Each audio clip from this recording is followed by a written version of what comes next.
lagi dengan Kak Farhan atau Kak F3, tutor biologi bikin kamu si paling biologi. Mari kita bahas soal tentang sistem reproduksi untuk persiapan TKA atau tes kemampuan akademik. Soal yang pertama, berikut ini tabel tentang fisiologi sistem reproduksi pada wanita.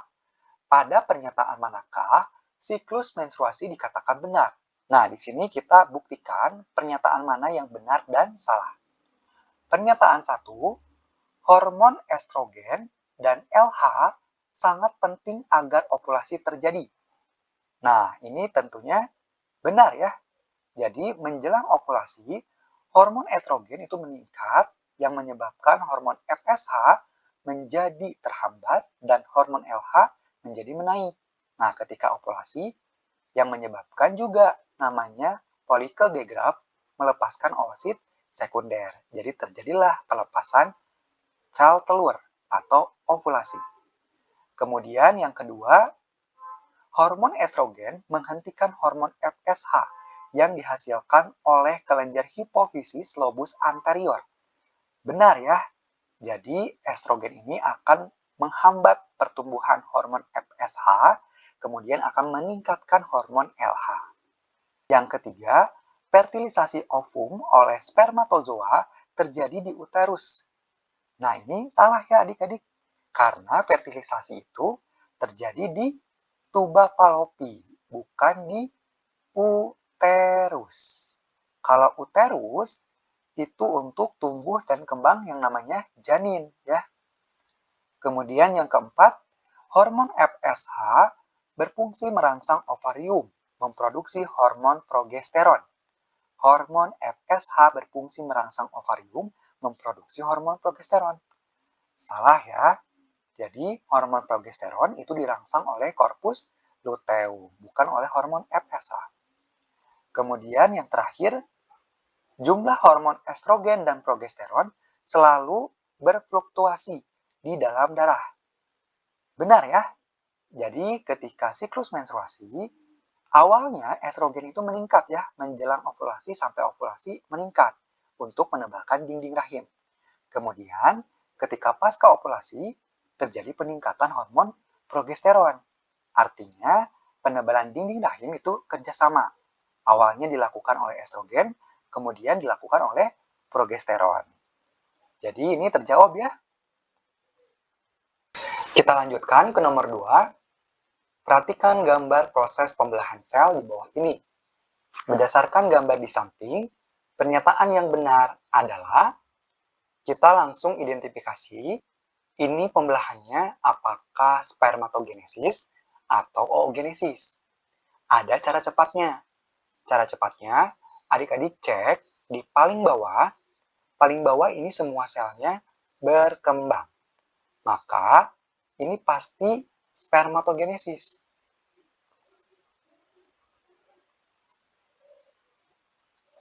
Nah, kalau oogenesis itu hanya satu sel yang berkembang. Dan di sini ada ekor-ekor juga ya. Ini pasti sperma. Kita cek ke pernyataannya. Pernyataan yang ada kata ovum, ootid, itu udah pasti salah. Karena ini bukan spermatogenesis, melainkan ini proses oogenesis yang terjadi pada wanita. Jadi ini salah. Kita buktikan pernyataan 1, 3, dan 5 ini benar atau salah. Spermatogenesis dimulai dari spermatogonium yang bersifat 2N atau diploid akan membelah secara mitosis menghasilkan spermatosit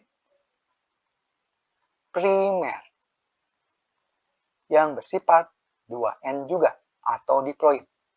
Ingat, mitosis itu pembelahannya antara induk dan anak sifatnya sama. Perhatikan, di sel sebelumnya 2N, sel berikutnya 2N. Sama ya, sama-sama diploid. Kemudian, spermatosit primer akan membelah lagi secara meiosis pertama, menghasilkan sperma spermatosit sekunder yang bersifat haploid atau N. Meiosis antara induk dan anak itu beda sifat. Berbeda dengan mitosis ya, yang induk anaknya sama sifatnya. Lihat di sel sebelumnya 2N, kemudian jadi N haploid. Beda ya. Dan meiosis itu 2 kali tahapan. Makanya di sini meiosis 1. Kemudian spermatosit sekunder akan membelah lagi secara meiosis kedua, menghasilkan spermatid yang bersifat haploid. Kemudian spermatid akan berdiferensiasi menghasilkan spermatozoa yang bersifat haploid dan siap untuk membuahi sel telur. Jadi seperti ini sederhananya.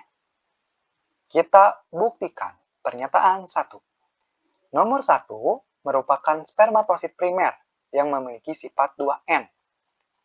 Nomor 1 itu merupakan spermatogonium, bukan spermatosit primer. Jadi salah. Kemudian yang ketiga, nomor 3 merupakan spermatosit sekunder yang bersifat N haploid dihasilkan dari pembelahan meiosis 1. Benar.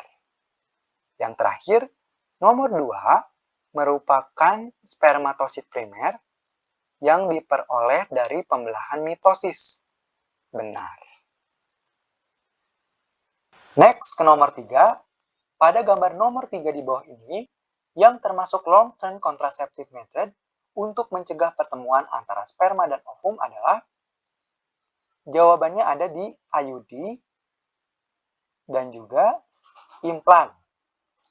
Kalau untuk pil KB dan juga kondom, itu merupakan kontrasepsi jangka pendek. Jadi, penggunaannya ketika ingin melakukan hubungan seksual, ini tuh harus dipasang secara rutin. Kalau IUD dan implan dipasang 1 kali, bisa digunakan untuk bertahun-tahun. Jadi, long term, jangka panjang. Gimana nih cara penggunaannya? Implan itu nanti batang kecil akan disisipkan ke dalam lengan atas yang tidak dominan.